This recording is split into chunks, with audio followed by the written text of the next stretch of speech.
Salut à tous, ici Benjamin Blanchard. Bienvenue sur ma chaîne où l'on explore ensemble le monde passionnant des technologies modernes. Si vous êtes intéressé par les dernières innovations et que vous voulez rester à jour sur ce qui change notre quotidien, pensez à vous abonner. Aujourd'hui, on va plonger dans un sujet incontournable des nouvelles tech. Prêts à découvrir? C'est parti! Une combinaison en tissu et un ordinateur portable dans le sac à dos, c'est tout ce qu'il faut pour une reconstitution virtuelle du mouvement. Le cobaye peut skier, faire du vélo ou jouer au tennis, pas trop violemment quand même.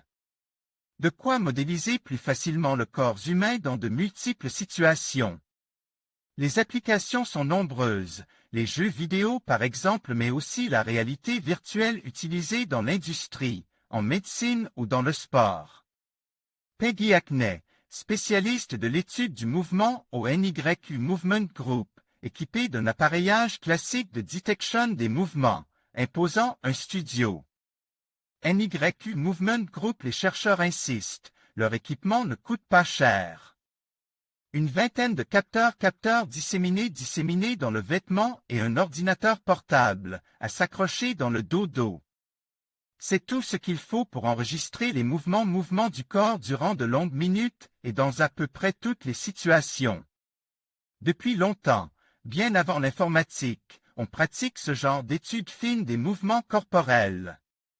Pierre-Jules Marécy est essai dans les années 1880 et 1890. Aujourd'hui, ce travail est réalisé à l'aide de disques réfléchissants collés sur le corps tandis que l'individu est filmé sous un éclairage idoine. Les images sont ensuite analysées en repérant les déplacements des pastilles lumineuses. La méthode est donc lourde et ne fonctionne pas en extérieur. Pourtant, l'enjeu est important. De nombreux clients sont demandeurs pour étudier et améliorer le geste du sportif, pour tester des aménagements intérieurs des automobiles. Automobiles encore à l'état virtuel, pour créer des animations plus réalistes dans des jeux vidéo, pour des études de biomécanique. Dans le domaine de la santé, etc.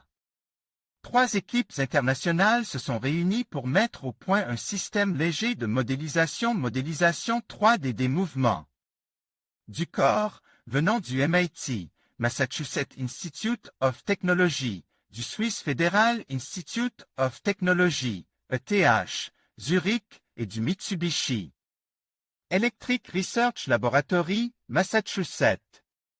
L'équipe utilise une méthode déjà connue, placée sur le corps des capteurs constitués de gyroscopes et d'accéléromètres. Démonstration de l'utilisation de cet équipement dans plusieurs situations. La personne enfile un vêtement dans lequel sont inclus les capteurs et porte sur le dos un micro-portable.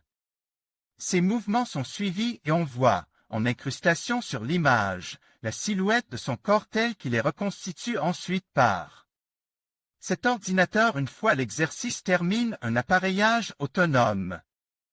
Ces petits boîtiers de 2,5 cm de longueur mesurent ainsi les accélérations linéairement et en rotation.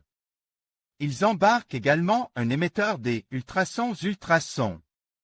Installe dans le sac à dos. Un récepteur recueille ce signal acoustique et le transmet à l'ordinateur portable.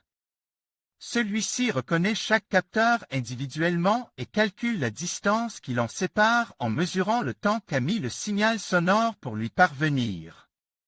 Connaissant la position de chaque capteur, il peut alors construire une image du corps. Les démonstrations de l'équipe, que l'on peut admirer sur la vidéo mise en ligne, sont convaincantes. Une large gamme de mouvements sont désormais accessibles. Les chercheurs sont persuadés que le coût de l'appareillage, de 3 000 $ aujourd'hui, pourra être divisé par d'ici les capteurs sont construits industriellement.